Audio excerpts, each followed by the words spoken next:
Great. Welcome, everybody. Welcome. Excited to be here and talking again with my guest, Mr. John DeChristopher. Welcome, my friend. How you doing? I'm doing great. It's good to be back, Carl. Thanks for having me back. My pleasure. I really like that shirt. Where'd you get it? I got this through Life is Good. They have all these Oh, funny, I don't know if you can read the whole thing. It says, science, it's like magic, but real. that's great, man. I So love that. yeah, it's a Life is clever good. little, clever little saying that they have many of those. Oh yeah, I'm totally into Oh, science. I that's had a me. book. Sorry about that. Oh, no problem. I had a book. Oh yeah, so I'm going to show you two books. Yeah, this is me, Sorry, that's, Mister Geek Brain Guy, right? So I'm always reading this stuff about the brains, and then there's the brain's way of healing itself. More geek science stuff. The brain that changes itself. Skip heading. The beat, the body, and the brain. But I got this in the mail today. Check this out. oh, yes, yes. Teresa Did and we I. talk about that last time? No, but Teresa called me right after I got off with somebody. I think it was Peter Erskine. She calls Hmm. up and we talked for like a half an hour and it was amazing. And we were talking about her dad, who obviously you knew because you worked with him and you guys cross paths like all the time, right? Probably. Oh, we worked together, yeah, for a long time. Yeah. So I sent her my book and she sent me her book and I haven't even opened it. It just pulls out. I just got it like half an Oh, hour ago out of the mailbox. So I'm super excited about that. Sergio tells me I have to have this book. So now I have it.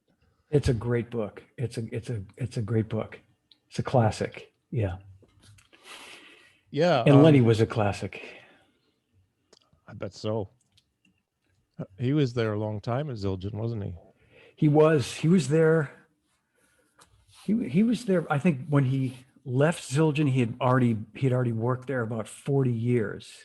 Oh, And I was there for 14. Like he left at the beginning of 2003, and I okay. had started in 1989. So we worked together for 14 years. He went to go work for Sabian after that and continued to work in the industry until, sadly we lost him in 2015. Right.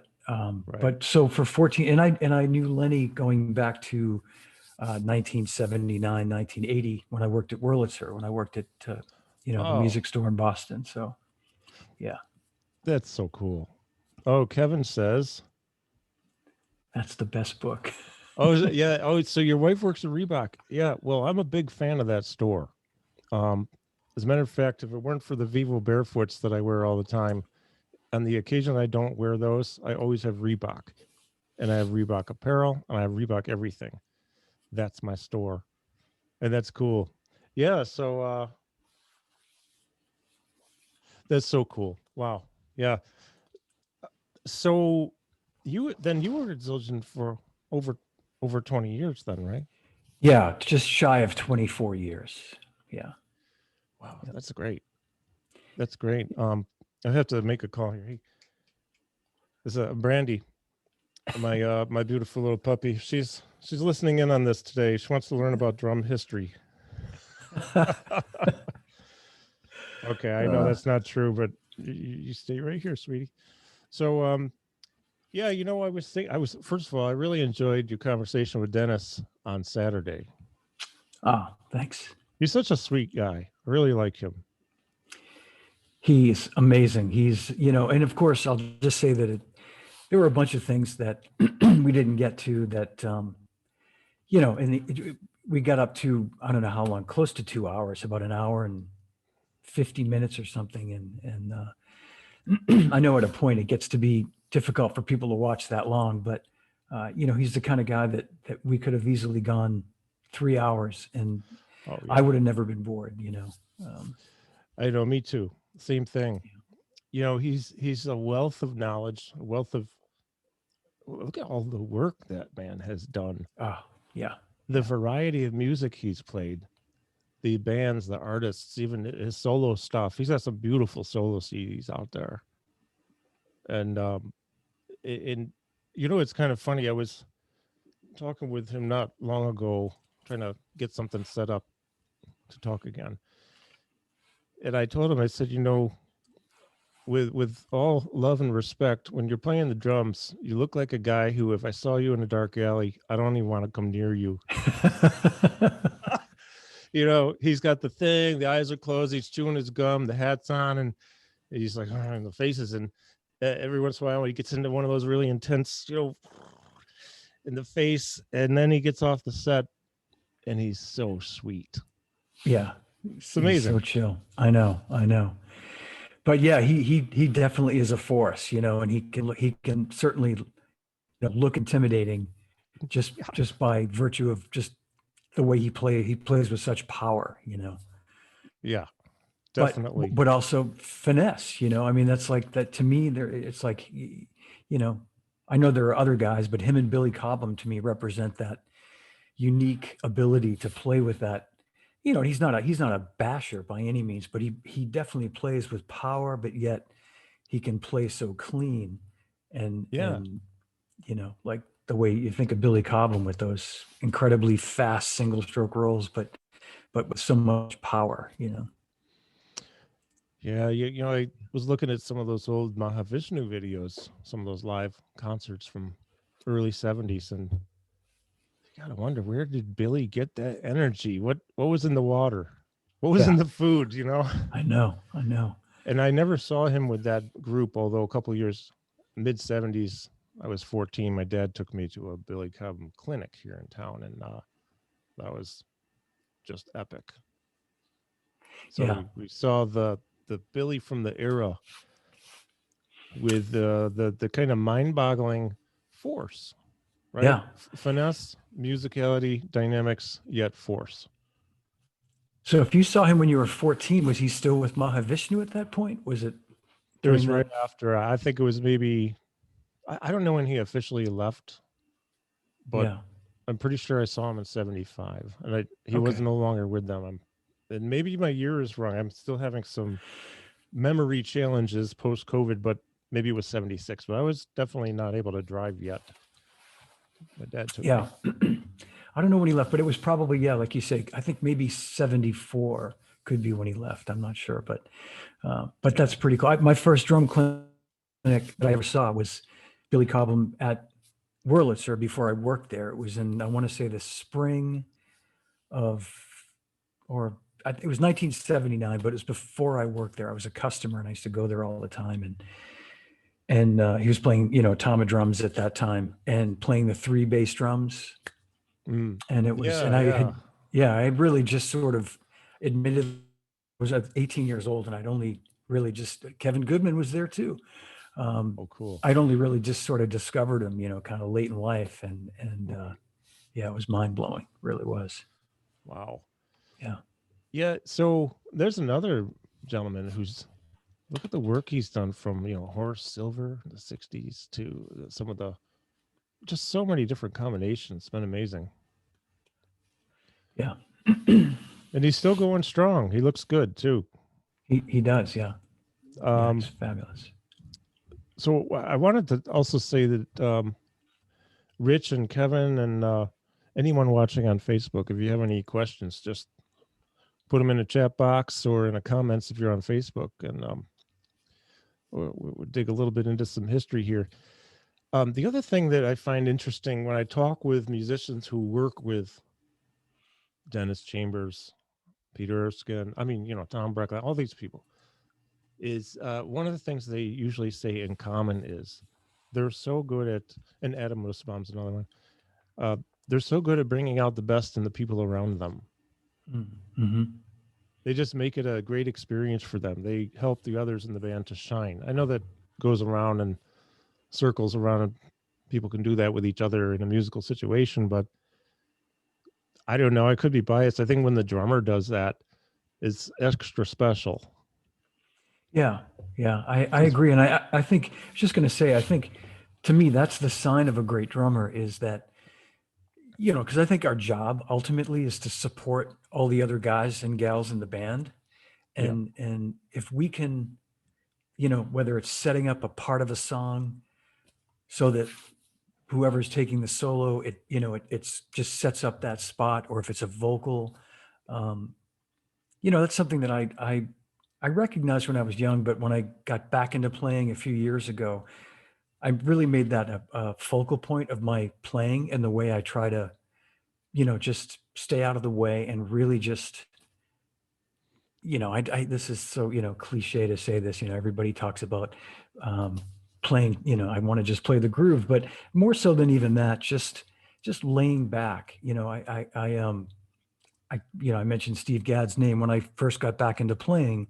He was sort of coaching me every day on the phone, like when I was practicing, and he'd say to me, or if I were on my way to a gig, I'd be talking to him on the phone and he'd say, try something tonight. Try not playing any fills for like the first set. And I'd be like, what? Yeah, that's You know, cool. and then we'd sort of negotiate it back to like maybe 3 songs. But the point of it was like, just discipline yourself to just playing time, unless it's a Who song, you know, that you're playing and you know, if you didn't play a fill, it would sound strange. But Right. yeah, but the idea being like, just lay back, you know, let the other guys play. So. You know, I have a bunch of thoughts here. So I was talking with Skip Haddon. He mentioned to me that Steve was one of the Mouseketeers, or he was on the show or something. He was on the show. Yeah. I didn't know that. That's really cool. Think he might have been a Musketeer, or he was definitely on the show. Cubby O'Brien was definitely a Musketeer. Wow, that's really interesting. I didn't know. You know, and I'm sorry if I hurt anyone's feelings. I was never a Mickey Mouse fan, so I never watched it. But now I have a granddaughter, and I think I've got to get with it because if she likes Mickey, you know, she's 3 months old now. But if she likes Mickey, I got to be there.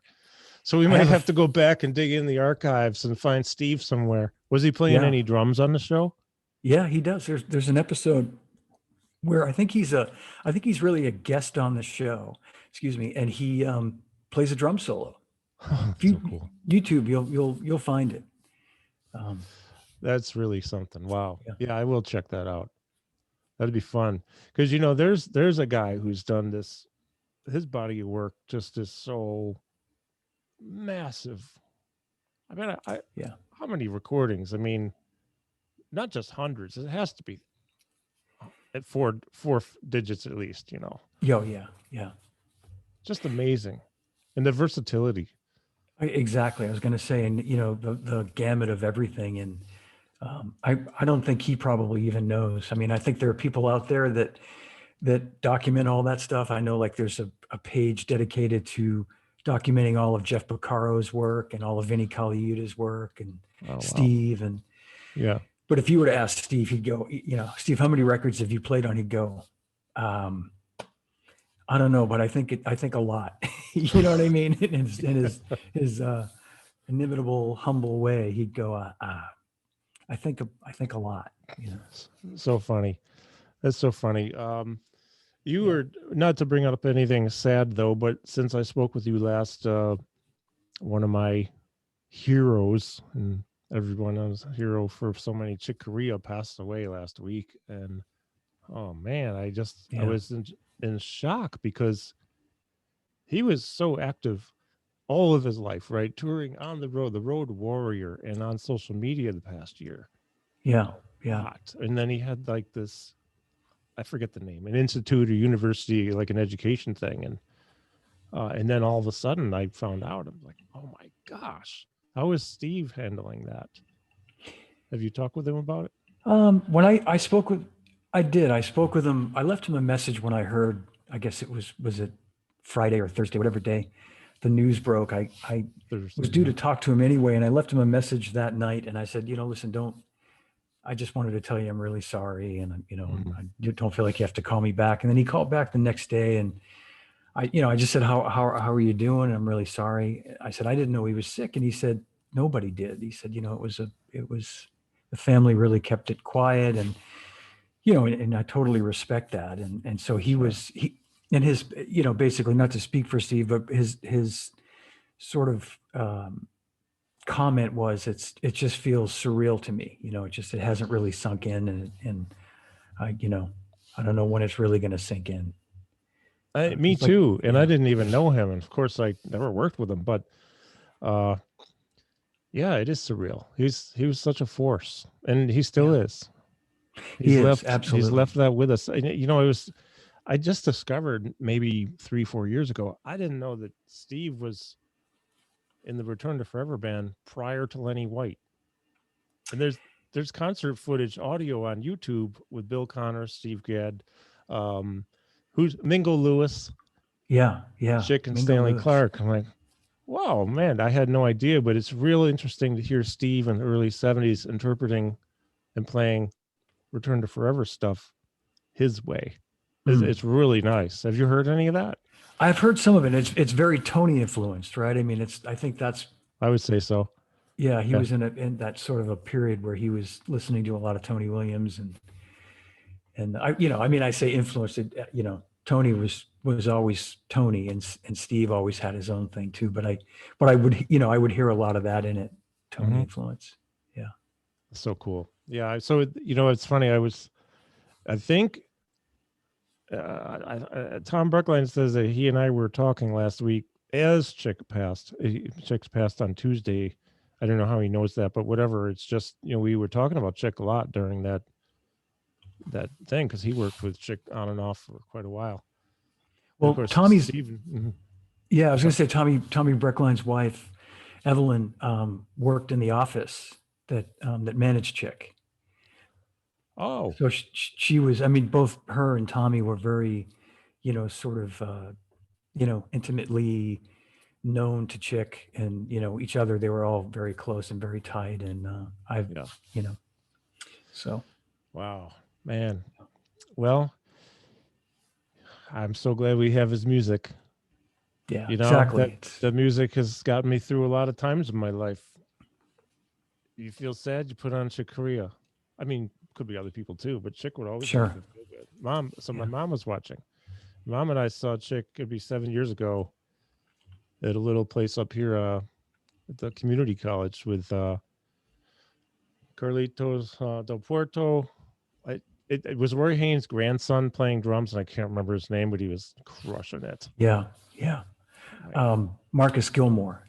Yeah, Yeah. man, it What a was just beautiful. fabulous drummer. Yeah. That was a great show, wasn't it, Mom? That was. I have a bootleg of that one. They played 4 songs. It went 90 minutes. Chick talked a little between songs. 3 of the songs were in 3, and 1 was in 4. And it was so cool. Well, of course, they kind of bobbed and weaved into some of the 3s into 4 and back and subdivisions, and in a typical Chick Corea fashion of how we would play with rhythms. But that was great because we were up pretty close. That's cool. Yeah. So I wanted to dig in a little. So you're familiar with this book, obviously. Oh, I threw it on the thing. Tales from the Cymbal Bag. Tales from a Cymbal Bag. Yes. Yeah.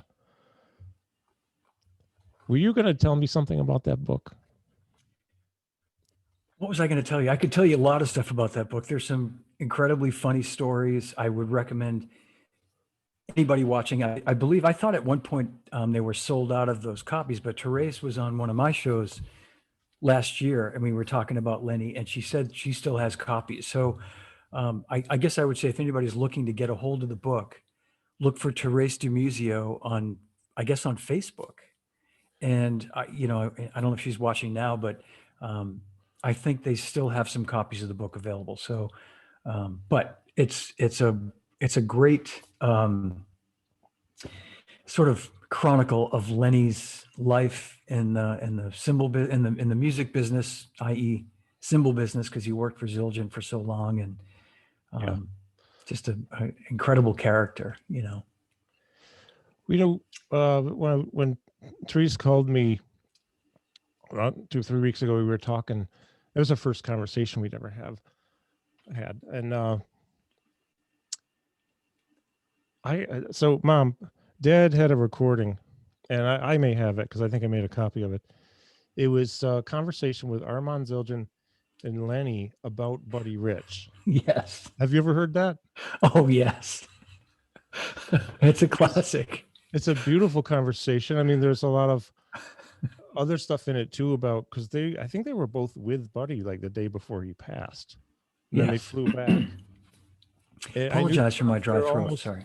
Oh no, it's no problem. I knew they were with him close to the end, but I think Therese told me it was like the day before. It was the last time they saw him. But that's a great interview, man. I love that. Yeah. It is. It's beautiful. And you know, it points at times during the interview, during the recording, you can hear them popping champagne in the background. And you know, I mean, it was a great illustration of Armin and Lenny. And then you add Buddy to the mix, who they, of course, adored, and Buddy adored them, both of them. Yeah. And it's kind of a cool segue. I just was going to mention that, I don't know if I mentioned this to you, but tomorrow, February the 18th, would mark 100 years since Armin Zildjian was born. It's his 100th birthday. No kidding.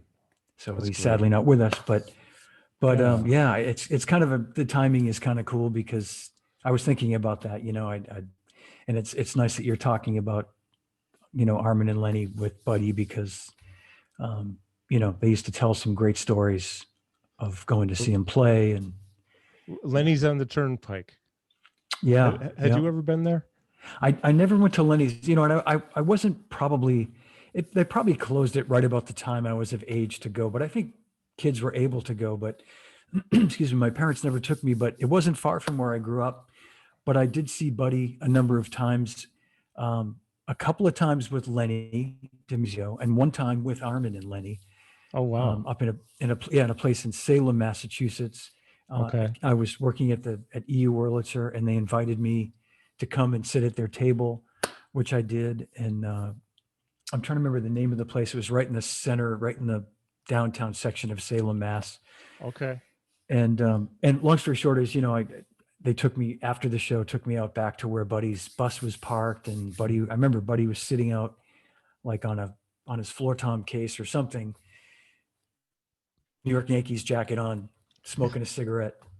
And I was, if it was 1982, I was 21. Mhm. And I recall it being that year, and being introduced to Buddy, and, you know, he said, "How you doing, kid?" You know, it was very, you know, he's nice. He was certainly wasn't, you know, what you hear about Buddy. He was very cordial, and, you know. I met him a few times too. My dad took me when I was 9. The first time we met him in the dressing room, actually. And but every time I met him, he was always friendly. Yeah. Always. And patient. And one time at a high school up here, I don't know if you're with us, Mom, North Syracuse High School, the night that Buddy Greco sat in and played, maybe clarinet or something. Wow. Yeah, so it was fun because Buddy was like joking around on stage. My dad said something like, "I'm telling you, man, every time I hear you get better and better." He says, "Oh yeah, I suck." It's like he went into this thing. It was so funny. He started going on and on. Well, that's really interesting. Boy, I have a number of thoughts here in mind. So I was thinking this morning, I had wondered if you had ever met Buddy. Now, did you have any? No, he passed away in '87 in April, just a few days before my son was born. So you wouldn't have been at Zildjian to deal with him, but you Right. did get to meet him. So that's cool. I did. Well, I can tell you though that, so he died, you're right. He died on April 2nd, 1987. Mm-hmm. Yep, you're exactly right. It was 1 month to the day before my son was born, May 2nd. Oh, wow. Yeah, yeah. my son was born on the 14th. So you and I are almost the same age, and our sons are almost the same age. Yeah. Okay. Scary.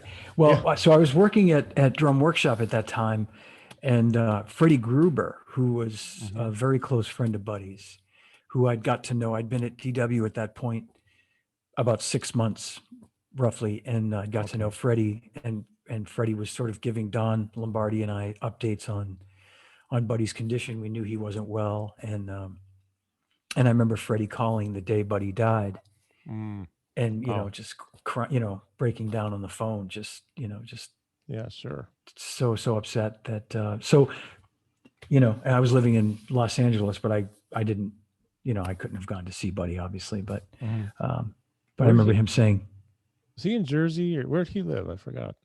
he lived in Palm Springs Okay. or Oh, Palm Desert, maybe. And okay. but I think he was at UCLA. I think he was in LA when he passed away. I'm pretty sure. Yeah. Okay. Yeah. It just reminded me of something else about Buddy. What was it? Oh, it might come back to me. Um, we have. I know what I was going to say. We have somebody watching on Zoom here who's a beautiful musician and drummer, Mark Monsieur. Oh, no kidding. Mark, it's a pleasure to have you with us, man. I've been a fan for many, many years, and I particularly know most probably about your work with John McLaughlin. And I love the way you play, man. You're a beautiful player. Love it. Do you know Mark? Yeah, yeah. That's great. Yeah. Does he have a brother? Do you have a brother, Mark? Aren't there like the Monster Brothers? I Because believe he does plays bass, maybe. I can't remember. And I'm not seeing Mark on here, but I'm If seeing that Kevin. Yeah, Kevin, Rich, and then Mark. If you look at the oh, there he just sent a note. Okay, there you go. Michael. Oh yeah, Michael. Okay. Yes. Yeah. Wow, man. Let's talk sometime. I mean, he has some stories to tell. Yeah, he's a fabulous player and a great guy. Man. We've had many a nice hang together in London back in the day. Yeah. Yeah. I wanted to actually segue. This is perfect timing. When you were with, in particular, and you can talk about anything you want, but with Zildjian, you were doing quite a bit of traveling, weren't you? Like shows and NAM and this and that. Yeah, a lot of traveling.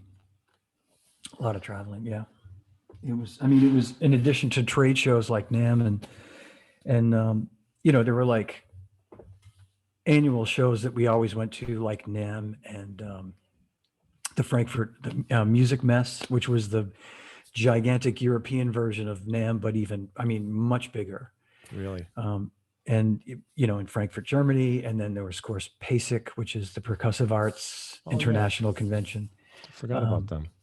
But in addition to those types of shows, Zildjian has an office in Los Angeles that I oversaw.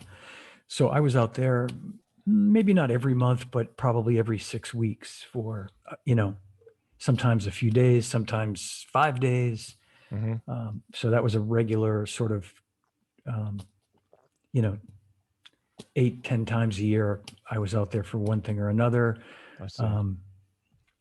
London, I would go to London at least probably 2 times per year. We would do an annual artist gathering one time, and then I'd go another time later in the year to see guys like Mark and Steve White and all that. Wow, that's great, man. Yeah, that's drummers out there. I've talked with Skip and I have been talking a lot. We somehow by osmosis we ended up doing this every Wednesday at 11 a.m. thing. It's a blast. You know Skip, right? I do. Yeah, I do know Skip. Talk about an institution. Yeah. A wealth of information, a resource. And please, everybody, forgive me.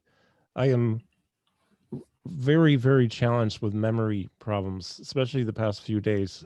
It just has to do with what I found out is inflammation in the brain, and I'm going to be fine. It's not life-threatening. There's no big deal. But it's really causing a problem with memory. So I have no idea what I was going to say. That's why I mentioned that just now. But I know some of the questions, so I have a little notepad here. I was curious. I wanted to talk a little bit about, we talked last time about some of your influences. Who's your number one influence of all time? Or if you have a number one, or was there like a first major influence? Yeah. Yeah, no, that's a good question. I mean, my first major influence was Charlie Watts. Mm-hmm. And as a result of listening to the Rolling Stones and that sort of got me interested in playing the drums. It was like that music, hearing Charlie, Hmm. certainly Ringo and was an influence, but my first major was Charlie. And then I sort of, I had many influences after that. And I would say that I've come not full circle, but if I were to have to land on just one person, it would be Charlie, because I feel like he early on helped shape my vocabulary as far as, and I was listening to him today. I'll just say that you know, every time I think that I'm not overthinking things, that I'm making too much out of something. I'll just find this beauty in the way he plays, and the simplest things that he plays. A song like Angie, Hmm. that if you go on the Facebook drummer page, Hmm. if you ever spend any time there, I highly recommend not going there. But if you or I were to post, what does everybody think about the drumming on Angie? You'd have 100 people say it's terrible, it's lame, it's simple, it's this, and and my point being that it's certainly simple, but people miss the elegance of what it is, Hmm. and the feel, and so much of what Ringo does, I think, is the same way. It's simple, but it's the feel, it's the sort of creativity behind it. And I'm using Angie as maybe that's not even a great example, but No, that's a great example. yeah, I mean, it's I just mean, in my opinion, that's a great example. Yeah. yeah, it's just, there's so much subtlety to it. Um, yeah, Rich. Well, there it is. Rich Farrago says he plays perfectly on Angie, so I rest my case. But I mean, but I certainly, once I sort of hit the ground running, it was guys like John Bonham and Mitch Mitchell and Keith Moon Oh yeah. and all those British rock drummers, Ian Pace, Mm. um, Yeah. and I sort of became a big fan of the Allman Brothers, and their approach, which is definitely more aggressive, and to a point even more progressive, in that they played more odd time stuff that a lot of these guys really didn't get into, that I had been listening to. Hmm. And then by my sort of mid late teens, um, I started listening to guys like Tony and Billy Cobham and Steve Gadd, and that led me to like Terry Bozzio and Mm. Vinnie Colaiuta and those Yeah. drummers, in my 20s. Uh, Yeah. Just Peter Erskine. amazing players. Yeah. Well, I may have touched on this last time, and I'm sorry I don't remember exactly, but it bears repeating. I'd say is as I get interested in doing something again musically, Mom, you can hold me to it. That's a joke, but I will do something. I don't know what it's going to be yet. My approach, how I'm looking at things, it's already changed. It's been over 7 years since a live gig. I needed the time. I was bored. I was frustrated. I didn't feel like I had anything to say, even though we had some wonderful gigs and all that. But in taking this time to not listen to anything intentionally for quite a while, and then start listening to certain things, and then in talking with some of my favorite musicians, not just drummers, one thing keeps coming up, and that is being yourself, being uniquely yourself when you play. Yeah. I don't think I ever really got that far until the last 2 years I was playing, where I think I had some actual Carl moments of what, like, I was able to express something I felt through the drums without trying to sound like somebody else. I'm a slow learner, very slow reader, and a late bloomer. But it's really interesting to think about, what does it mean to be a drummer, for example? Well, for some it means you have to have a lot of chops and be flashy. It's not wrong. It's a preference. If you find the right Mm-hmm. situation, great, go for it. If Right. that's your thing. I'm totally into watching Virgil Donati and Vinny and all these people who can throw around stuff and really confuse us. But there's also the other stuff that we were talking. I think we talked about this last time. Simple stuff like playing on Angie. Simple, but simple does not always mean easy. No, sir. Yeah, and my very first lesson with that was Greg Bissonette when he played so Come Together. And he did that at the clinic over 20 years ago. A switch flipped. I'm like, simple doesn't always mean easy. Holy cow. Yeah, right. It doesn't. Yeah, What exactly. a difference. And I think, yeah, Ringo is and Charlie, but Ringo to me is a really great illustration of that, because I think so much of what he does sounds just to the casual listener simple. Just, I know when I started playing, I liked the way he played, but I didn't think of it as, for whatever reason, I found Charlie, if I were to compare the two, and it's a silly comparison, but when you're 12 or 13, you do stupid things like that. But I found that there was maybe more texture to what Charlie was playing than, say, Ringo. But I certainly was proven wrong in that, as I got older and I really started to really, dig deeper and listen more critically to what Ringo plays. And, people talk about the fact that he's left-handed and he leads his fills with his left hand. And that's certainly a thing. I mean, and I'm not taking credit for anything. I mean, I was saying that 20 years ago before a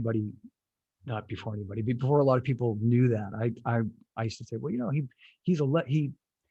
he's not a left-handed drummer, but he does do some things left-handed, and he does lead his fills with his left hand, and that adds a different kind of thing to it. Come Together, I think, is a good example, but I think it's a simple case of him having a great feel, a really natural gift in terms of his feel.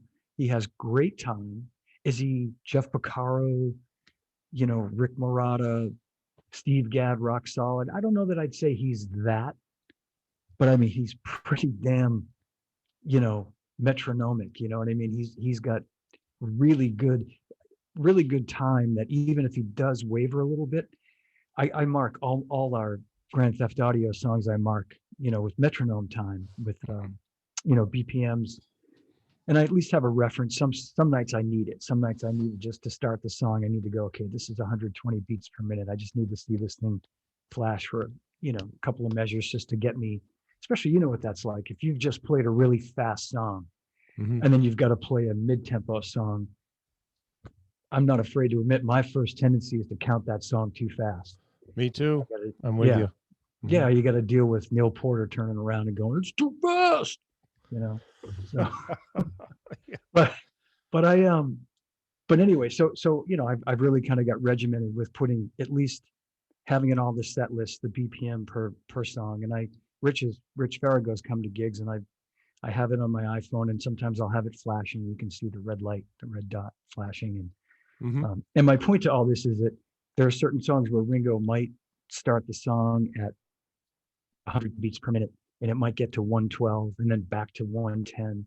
And then, but it never ever feels like it's speeding up or slowing down. It never has that kind of rushed the way some have that. So I don't know what got me off on that tangent, but it's all good, man. It's all interesting, and it's all relevant too, because I think this happens to really all of us. If at least at some point in our career, or maybe just we had a bad day and we're not able to focus as well, and so we do count off too fast or too slow, or whatever it is.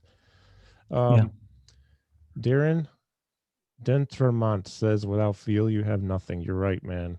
Absolutely, Darren. Yeah, that's the bottom line. And you're right. And I don't know, but and I'll just say there are some nights when, in my mind, mentally, it feels really good to me. I could be totally kidding myself, but at least mentally, while I'm up there, if it's feeling good to me, and the other guys are feeling good and they're smiling, and I don't care what. I don't care if my hands won't do anything in the way of like drum fills or as long as it feels good, I'm happy. And there are those nights where it feels magical and that all falls into place and all the other mechanics work. And then there are other nights where I'll just feel like the feel is shit and my time is shit. I feel like I got, I'm not Vinny, but I'll feel like, my singles are sounding good tonight, or whatever. But but in my mind, I'm just going, but man, it's just not, I'm not digging the way it's all gelling. So it's so mental for me anyway. It is. You know, I just had a thought. So 2 years ago, this week, actually, I think, or next week, I was in LA for the first of 2 sessions to record my first ever solo CD, which really wasn't anything about me. It has to do with the Parkinson's work I do and all proceed. Well, the guitar player on the CD, Jeff Richmond, it's public knowledge, so I can say it. I've been following Jeff for 20 something years. So he's worked with all of my heroes. He and Vinny are like best friends still, right? Yeah. And Yeah. they've done so much work together. I was going to be teaching in LA this time of year 2 years ago, and about 6 months prior, we were talking, and I said, "Yeah, I just booked the LA workshop for Parkinson's. Come on out, be my guest." Okay, but when you come here, we're going to jam. So, oh my gosh, no, we're not. I haven't picked up sticks in 4.5 years. We'll just hang. He says, "Nope, there's a studio down the road. We're going to go." So this turned into, after he brought our mutual friend Jimmy Haslip, who produced the last CDUS I was on 10 years ago, I guess, with a band. And Jimmy's a great. Do you know Jimmy? He's such a sweetheart. I've man. met him many times, fellow Southpaw. Oh yeah. Yeah. All he did is flip the bass over. That's literally, if you flip it back, you've got the bottom string on the top. It's amazing. Oh, he plays a Yeah. right-handed bass, Uh-huh. left hand. I guess I never realized that. Wow. He just flipped it over. Yeah. So, anyways, Jimmy and Jeff are best friends for decades. He said, "Yeah." Well, actually, they met at the audition for the Flora Purim gig with Erto. And they got the gigs, and they went out on the road with them in the late 70s. So that's how far they go back. Wow. But anyways, okay. I decided, let's make this a fundraiser. So we got a bunch of money together, and a lot of stuff was donated, time and talent from many of the musicians in the studio. Huge break on stuff. Bottom line is, I got to watch, because Peter's been a friend for long, 49 years ago this year is when we met. We were talking about this the other day. Peter Urson, I got to watch him in session recording on my CD. He plays on 2 songs. Gary Novak plays on 2 songs, and I play on 2 songs. And then, oh my gosh, maybe I play on 3 songs. I can't remember. But anyways, you know what's really cool about these people like Erskine and Gad and Gary and Vinny is they're like a 2-take max usually, Yeah. or 1.5. Yeah. And when I watch Peter, and this actually comes back around to this simple stuff, if you will, and feeling. The 2 songs that Peter played on were "Don't Give Up," which is a Jeff Richmond arrangement of the Peter Gabriel song, and Scott Kinsey plays on everything, and he is another genius, man. The reharms on every song boggle my mind, but I watched him do it. It was so cool. So anyways, Peter's there, and there's the only tracks laid down, I think it was Scott, and that was it. So he's playing with a click. He's got an arrangement, 1 take, boom, done. And now the way it sounded in the studio sounded good. I was in there with my camera because he didn't care. I had a lot of video of the footage and him playing all by himself. On the final product, I don't know how he had the foresight to know exactly what to play. Simple stuff with the most feeling you can possibly imagine on both songs. Song for Barry, which is a Brecker Brothers song, which is really cool arrangement on my CD. Scott put together that arrangement. And then Gary Novak, the same thing, man. It's like 2 takes max. And then we went to lunch and we hung. Yeah. And these guys, man, this experience, of course, the feeling, the knowledge, it's like they just have this knack. No tracks other than maybe a keyboard or a bass line, and then boom, the end product is beautiful. It's like they were all playing together live. Yeah, I know what you're saying, and then that's why they're the pros they are. I know it's a I'm making it sound simplistic, but it's true. I mean, that's why Peter is a first call guy. Yeah. Gary gets tons of work. All those guys. I mean, you call them because you don't have time to mess around, right? I mean, you want it done and quickly, but perfectly. And they'll give you both of those things. You could get someone to do it fast, but not a great job. You could get somebody to do a great job, but it could take, 2 days to do it. But you call That'd Peter be me. Erskine. That's why I'd be none of the above.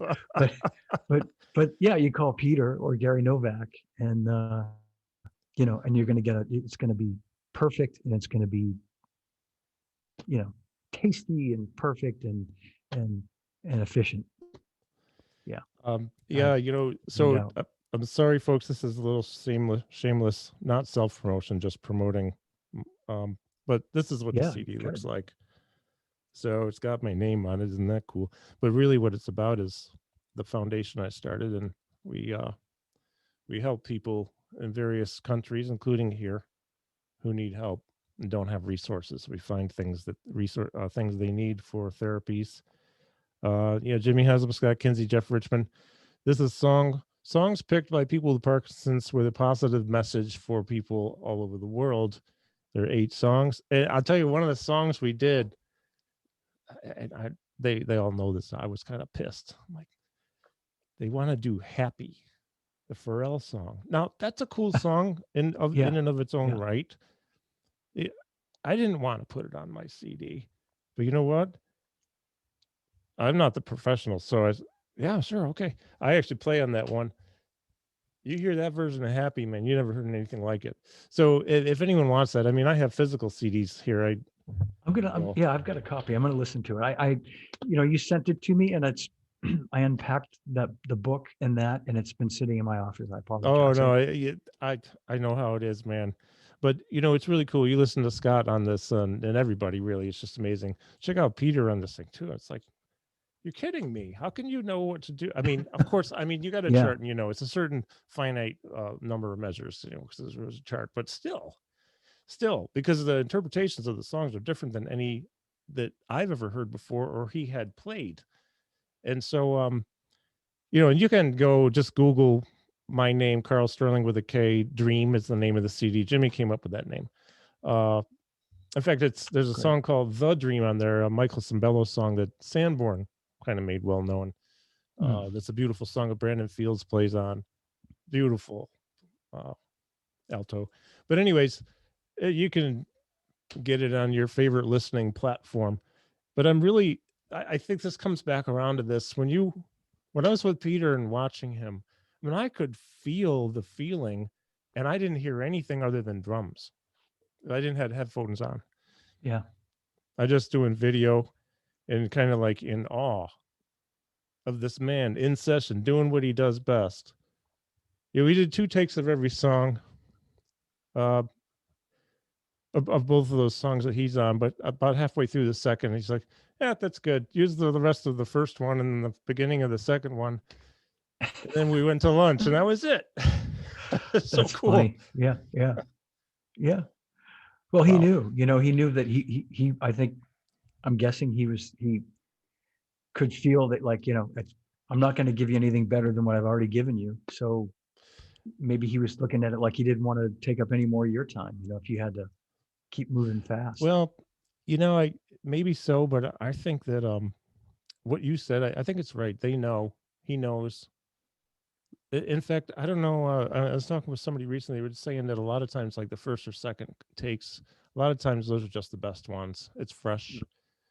And of course, these days with digital, you can punch in if you need, and you can take from this one and that one because you got to click, so you don't have to worry about tempo changes and mix and match, and there it is.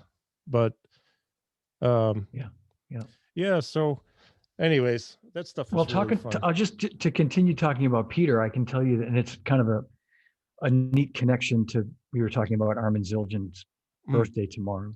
Mm-hmm. So it's an Armin story, but Peter was, one of Armin's very favorite drummers. Absolutely. And Armin knew Buddy Rich, and he knew Gene Krupa, and he knew, all the greats, Elvin and that whole generation before Peter, Max Roach, and wow. And, but he absolutely, I mean, he so loved and respected Peter as a musician, as a total musician. And we've talked about this, Peter and I, and Armin and I used to talk about it, but and Armin loved everybody, but he loved drummers that could really play cymbals, and it could really make cymbals, sort of get the most and really make a cymbal speak. Yeah. And that's Peter. And Peter, I would put Peter in that category of being a cymbal player. And I remember there was a time talking about Jimmy Haslip. There was a period where Peter had joined the Yellow Jackets. I think it was Yeah. maybe He was for about a year. He was with them. Yeah. early 2000s, maybe 20 Mhm. or so years ago.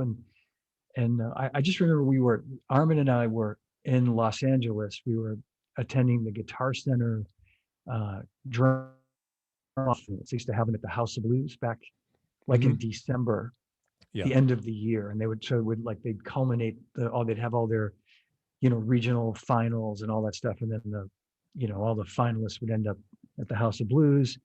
And I don't know if we were judging that year or we were just attending, but during that week that we were in LA, or 4 or 5 days, Peter was playing it at either like Catalina's or Jazz Bakery or one of the places there in LA. So we went to see him play, and I just remember Armin he so thoroughly enjoyed it because it was Peter, and he loved the music, and he just, it was a great opportunity for Peter to really kind of show you what he's made of. You know what I mean? It was a great. So that was with the Jackets? It was the Yellow Jackets, yeah. Wow, yeah. man. Yeah, because he wasn't with them long. That had to be cool. Jimmy was telling me the first gig Peter did with the Jackets was kind of impromptu. It came up real quick, like a special thing in Toronto, and they'd never rehearsed. And he said they got to the gig and talked through some stuff, but he said Peter sight read every chart perfectly. There was only one ending that got screwed up, and it's because the chart didn't have an actual ending. So, I was never that good of a reader because I didn't practice that much either for it, because I didn't really need to in what I was doing. But man, that's pretty cool too. Yeah. So I was curious to know, as we talk about some of this cymbals and drums, my dad used to say, it was kind of a joke, but he really appreciated a good cymbal player. He called them a cymbal-minded drummers.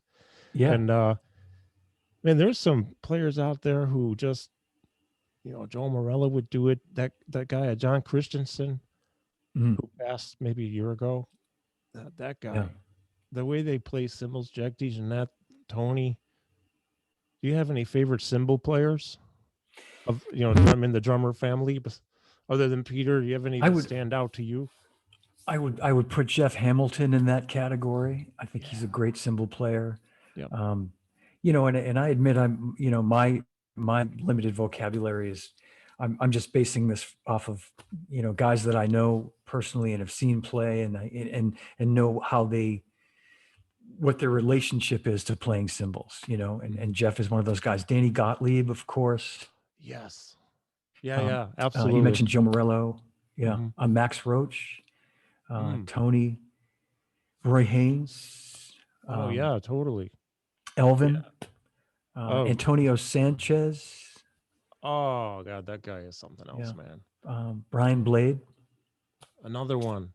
I've never seen Brian live. I'd like to see that guy in concert. He's a beautiful, beautiful player. And Mark Mondesir, who you mentioned, who's in the clubhouse with us, fine cymbal player. I had one other.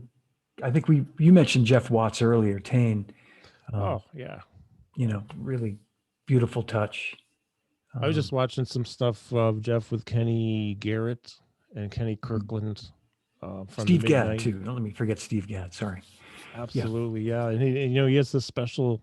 They all have their special signature sound, which is really, I think, really cool. That you can make a cymbal sound like you, because you're you. Right. Do you have Peter, any? I was just going to say, Peter. Peter was doing wasn't really a clinic. It was more a performance. This was a few years ago. I saw pictures of it either on Facebook in the memories or maybe even on my computer, but it was at the London Drum Show.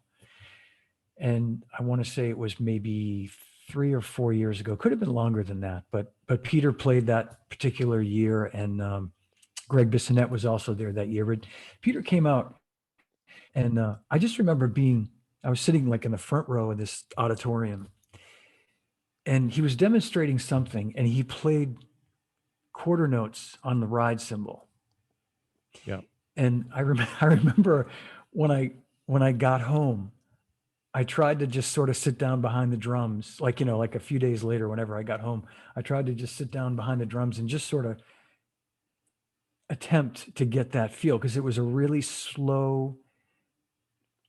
And I realized there's so much magic in his touch and in his the way he plays. Anyway, I'm just making that point that the simplest thing, like you said, it really is, the cymbal and even the stick, I think, are almost irrelevant at that point. It's really Peter could have used, a 2B nylon tip, and it would have sounded like Peter playing his. Yeah, that's true. His ride beat, Just a way of drawing the sound out, a special way.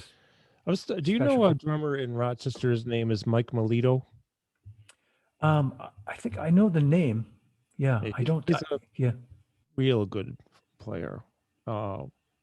We were talking the other day. He's been a friend for a long, long time, and I used to get calls to sub for him, which always made me really nervous because filling his shoes is a really big deal. We talked about him, I think. Yeah. So we were talking about. We were talking the other day about ride cymbals, not the cymbal, but the person playing the ride cymbal. Like, Jimmy Cobb had this thing, especially on like Kind of Blue, where he could swing it, but the quarter note was the prominent, not like the 2 and 4. It was It's like this motion going forward. That's a Jimmy Cobb. Then you got the accent on 2 and 4, or you got the syncopation of it, like Elvin would do a lot. Or then Roy's a whole nother trip, because he won't even really do ding ding a ling splang a splang. He might do splang a splang a splang splang a splang a splang. It is so cool to listen to the phrasing just on the ride cymbal itself, and along with the feel. Of course, Roy was known for using the flat rides, which is pretty cool. Yeah. Special sound right there. But I think my point really is that it's really interesting to me that, well, at least to the trained ear, we can listen and we may be able to identify a drummer just by the ride cymbal alone. It is possible a lot of times. Oh, that's Peter. Oh, that's Elvin. Yeah. There's no way you won't know it's Elvin, right? Or that's Tony. Yeah. Tony. Yeah. So exactly. Cool. Do you have, I'm curious, in your time with, I don't want to keep you longer than you have. I have a few minutes left if you're down for it. Yeah, I have some more time. Absolutely. Okay. Yeah. In your time with Zildjian or DW or Simmons or anywhere, do you have any favorite stories of interactions with any of the players? Like stories that you love to think about that were really great. Maybe you had some bad ones. We won't talk about them. I didn't. We keep it positive. We keep it positive. Okay. Yeah. Let me think. People have asked me this before, and it's funny. There are so many. I tend to draw a blank. And let's see. So just so people know, we had absolutely no script today. We had no bullet points, no topic other than let's just talk about stuff, probably drums and cymbals and drummers. So it's not really fair that I asked that question because, that's loaded. Well, let's see. I think, let me see if I can find a funny Armin story. Sure. Or just a fun Armin story. Sure. Definitely some of those that there's one that I kind of can't tell, but Uh, well, I can tell this is, I don't know, this could bore people, but this goes back to when my wife and I had just started dating, and we were sort of keeping it secret because at the time my wife was working for her dad's company, and her dad's company was Vic Firth Drumsticks, Mm. and she was the artist relations manager and the kind of ran the office there for Vic Firth, my wife Okay. Kelly. Mm-hmm. And I was working for Zildjian, who makes Zildjian sticks. So we were competitors. Mm-hmm. But anyway, actually, I set it up wrong. We had not started dating yet. We had both just moved to the same town. Mm-hmm. And this was 1998. We just both moved to Situate, Mass, where we Mm-hmm. just moved from. And I was living in a house. Kelly was living in a condo, the house that we ended up moving into. And so we were chatting in a NAMM show, and this may not seem funny to people, but we were chatting in a NAMM show and talking about how I just moved there. She was about to move there, how we both love this little town. It's on the water. It's so quaint, so picturesque. So Armin's kind of standing off to the side, listening to all this. And he was a real character and a real kind of mischievous guy anyway. He's kind of like listening. And so Kelly leaves, goes back to her booth. And Armin comes over to him and he said, Johnny, he called me Johnny, Johnny, let me get this straight. You live in Situate. And I said, yep. And he said, and Kelly lives there too, or is about to move there. I said, yes. He said, you both live in the same town. And I said, yeah. And he said, and you guys aren't together? And I said, well, Armin, we can't. I mean, it's she's Vic's daughter. I work for Zildjian. She's a competitor. It wouldn't be right for us to date. She's a competitor. And Armin says, you're out of your mind. You're crazy.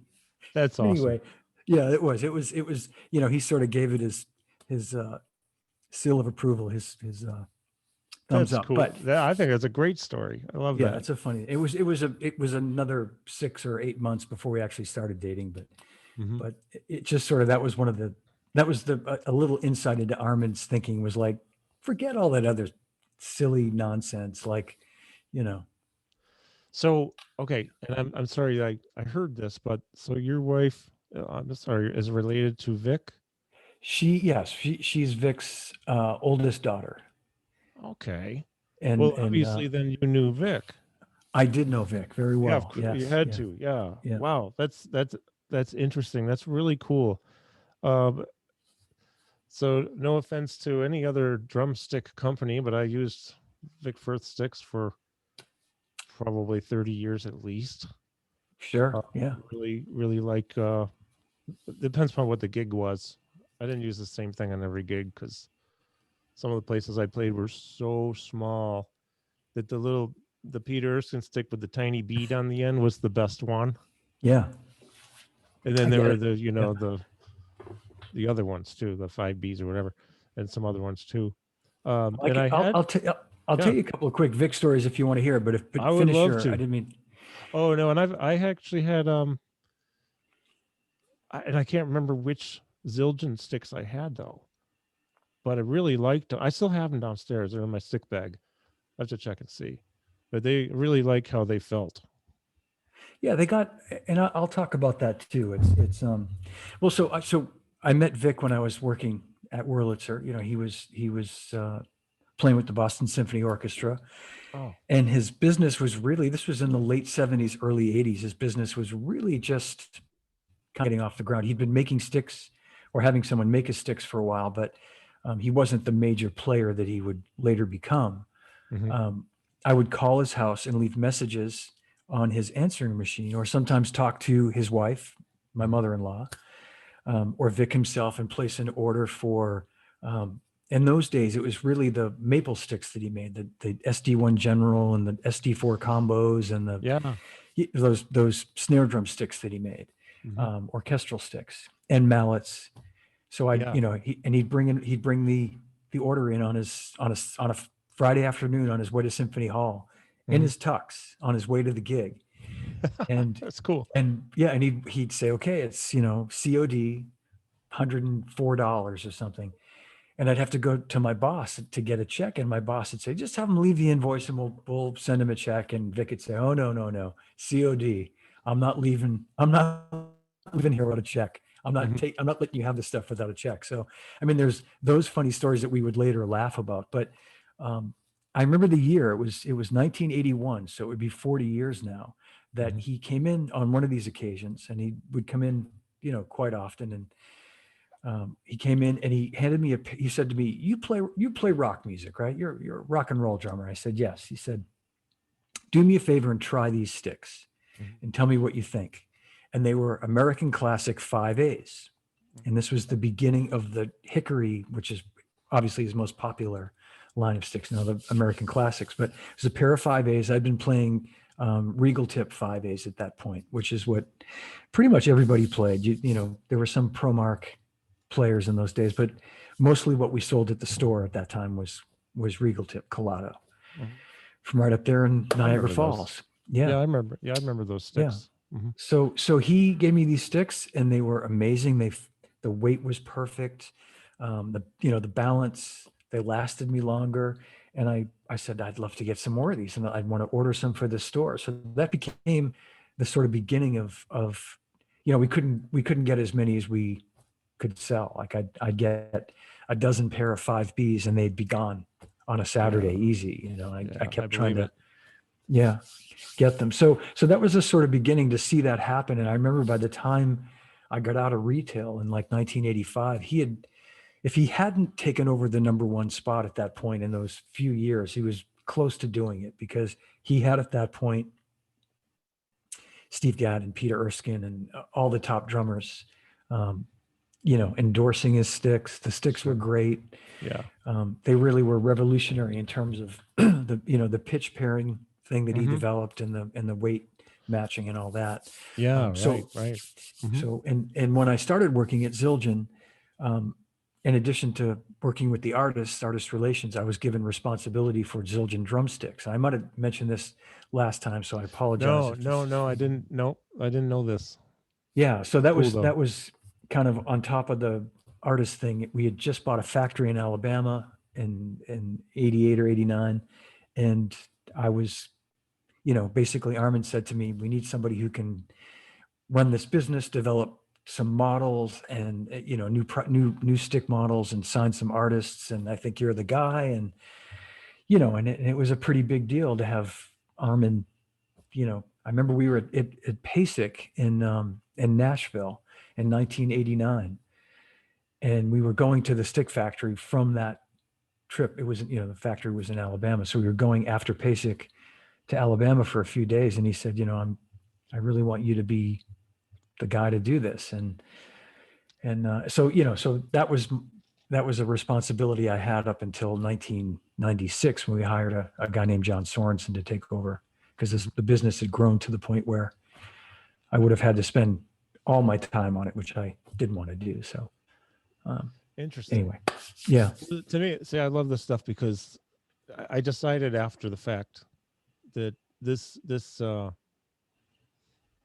these conversations I have are really somewhat self-indulgent. I'll totally admit that, but also there are a lot of people who like to hear these stories, because it is a part of history, and you are a very important part of history, and all the drummers that you've dealt with, and they're important in our history of music and drumming, and that's one of the reasons that I like to do.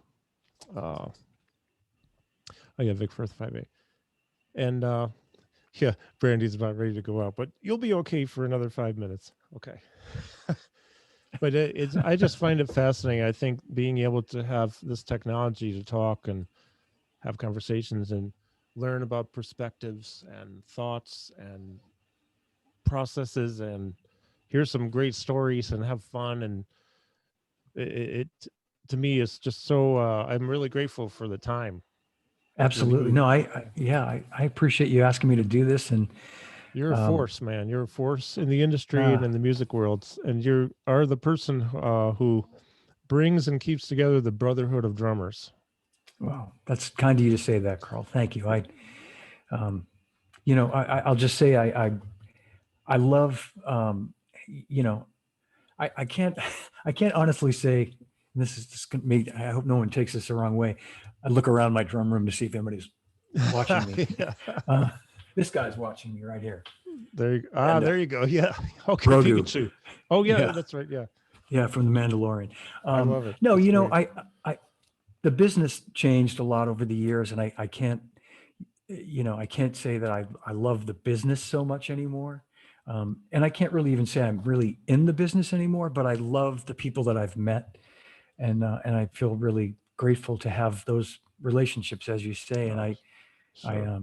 so I appreciate you saying that. And when we got into this situation that we're in a year ago, just about, it made sense to try to do what you're doing, and find a way to, I don't know, use my evil powers for good use, you know, and try to bring people together, and it's I commend you for doing the same thing. You don't have evil powers, or you have good powers. Well, you don't either, So, man. I was gonna say you're a really sweet guy. yeah, Everybody loves you, man. And there's a good thanks. reason for it because your heart's in the right place. You're really about the people, relationships, and I love that. I love what you've done all these years, even before I even knew you had the live from my drum room, which I want to tell people about in a minute to be sure to watch. I mean, I would read about you constantly, and then I'd talk with Peter fairly often and others, and oh yeah, John this and John that. Yeah, I gotta meet this guy. Well, I hope we meet in person, and We will. Yeah, I when think the dust after the settles. the vaccines and all that, once things come back to somewhat normal, I need to get out to New Hampshire to see a really good friend of mine, my best friend, had some health issues recently. He's okay, but Good. I would go, and he's a big fan of all the same people what we are, and he's not a drummer, but it doesn't matter. We would go to the regatta bar all the time.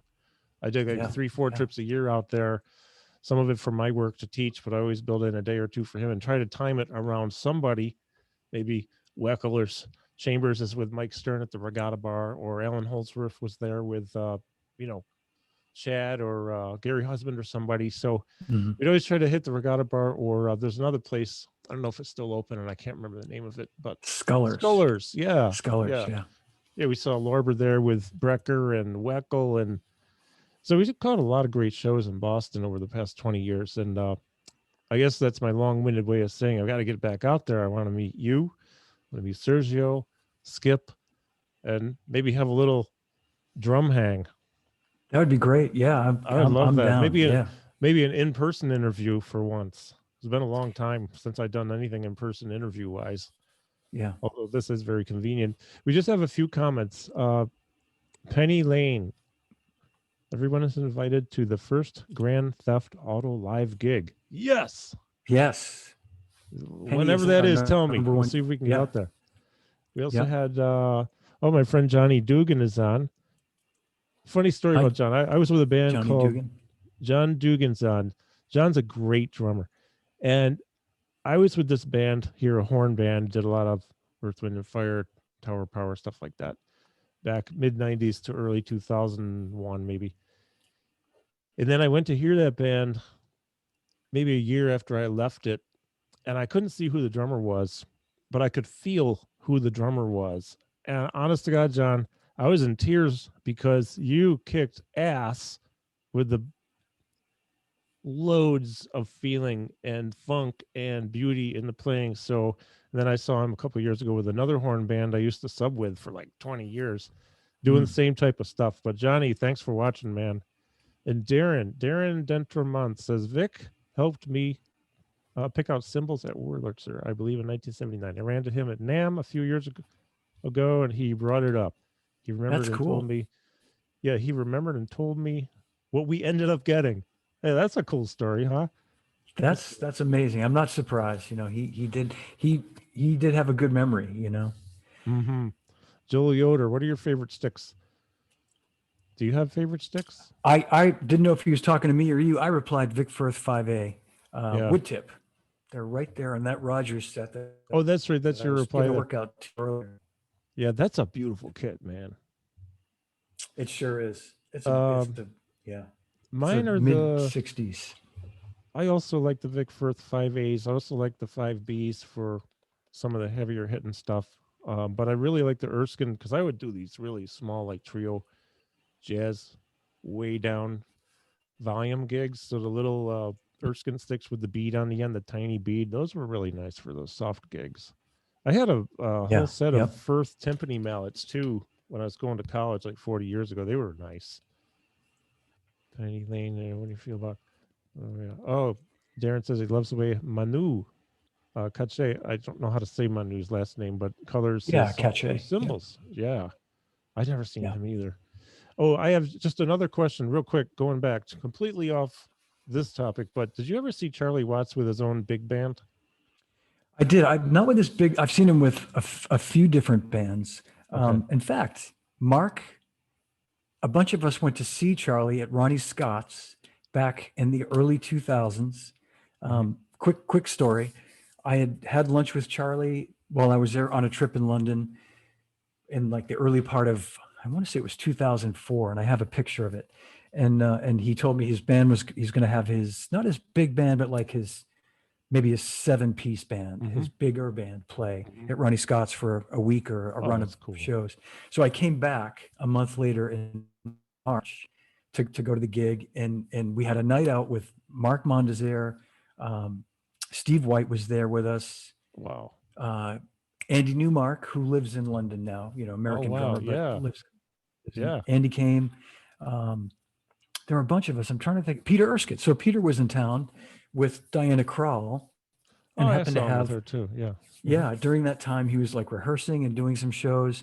So Peter and I spent like a couple of days together just hanging. I remember like walking around, oh gosh, we were like hanging around, like walking around Knightsbridge, and he came to the gig at Ronnie Scott's. And um, Charlie, I'll just quickly tell you, the funny thing was we go back after the show to see Charlie, and Ronnie Scott's has this little small dressing room, and he sees Peter coming in, and Peter's got a big smile on his face. And Charlie says to me, "Hello, John, you had to bring him with you." Like, he, he knew. Okay. I told him ahead of time that Peter was there, and he's like, "Oh God, no! Are you kidding me? Like a real jazz drummer, is coming to see me play." And Wow. and That's but that's great. he was very in awe and respectful of the fact that it was Peter Erskine. And Peter was like, "Charlie, you sounded great," and he did. He just played time, swung the band really nicely, and um, another time. Yeah. No, go ahead. I'm sorry. I was going to say another time I went to see Charlie.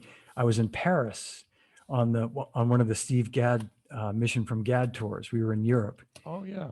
and I had worked it out. I'd been in touch with Charlie's manager and knew that Charlie was playing with his Boogie Woogie band for a week in Paris. So we ended up in Paris. We had a night off. Steve did his clinic the next night. Then we had another night off.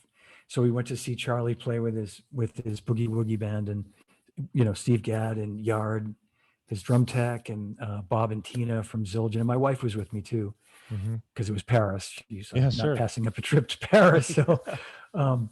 So yeah, it was. And again, it was another thing where Charlie was just so funny. It just, and I understand. You would think he wouldn't be, but he was nervous that Steve was there, and Steve had a blast. We were sitting there, and the music was so boogie woogie, swingy, groovy that we were just like couldn't keep our legs from moving. Just Oh, bouncing yeah. up and down in our seats. It was great. Oh, those are great stories, man. I love that. Yeah. I mean, I've only had a couple times when somebody walked in who was like an idol. Uh, the main one being I was doing a gig. I had a brand new set of sonars, the highlights, Mm. and the night before, Steve Smith had done a clinic, and I went. I didn't know he was hanging around town for a couple of days. He walks into the club I'm playing, and it Oh, was with like a really cool 4-piece band that did a lot of stuff kind of like Mike Stern was doing back in the mid to late 80s, that Peter plays on, and yeah, yeah. early Dennis years, except there were a lot of original tunes. and we're about like 32 bars maybe before my solo for the night. And I had like 30 seconds to adjust my mind and pretend that Steve Smith wasn't there. Because when I saw him walk in with the sonar rep, the bass player Tommy looks around and he says, "You better do freaking good, man." I'm like, "Shut up. I don't need your pressure." I mean, he was busting my chops.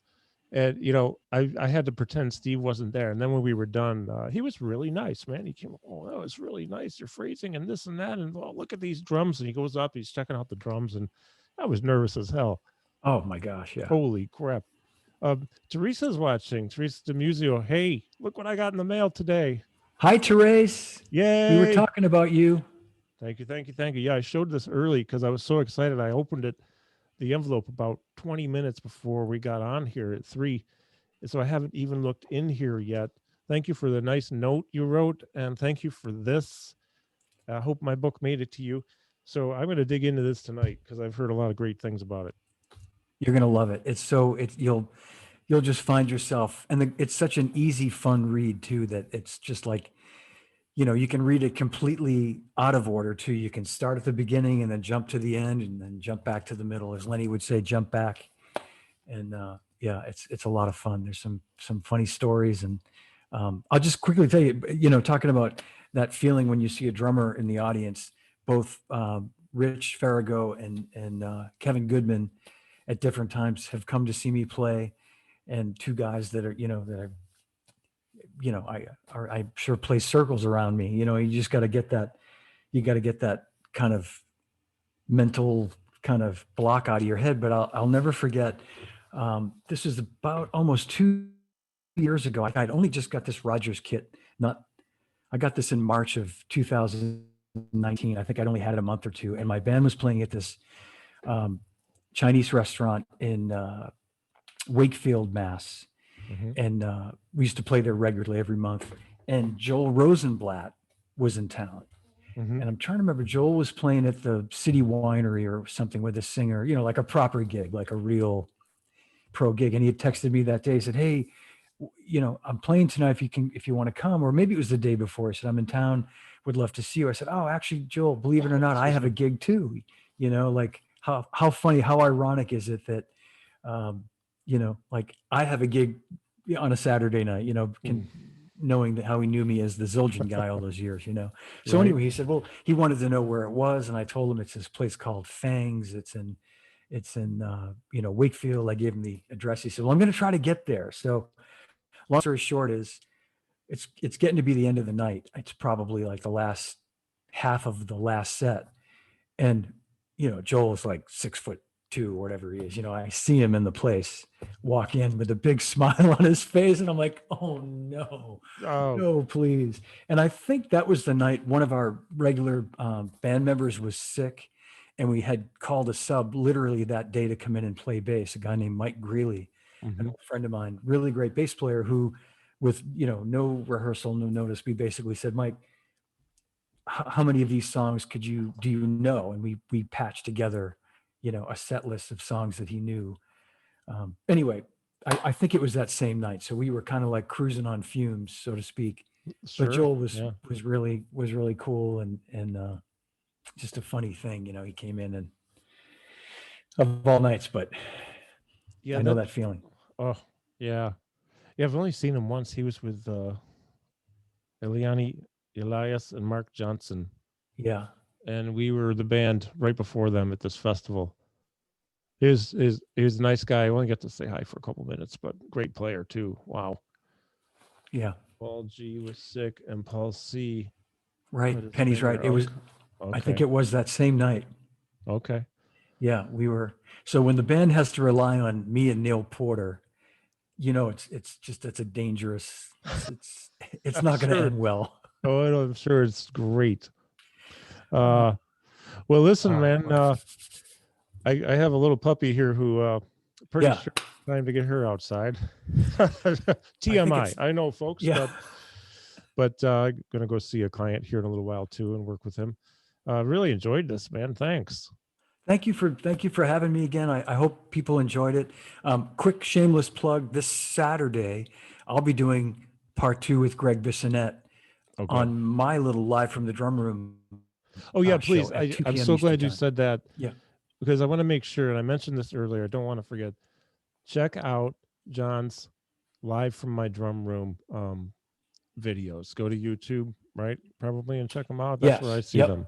If I don't catch them live, or if I catch I caught a lot of Dennis the other day, and then I watched the rest of it after. Go to YouTube because there's some great conversation. I love the one with you and Rick Murata and Steve talking about.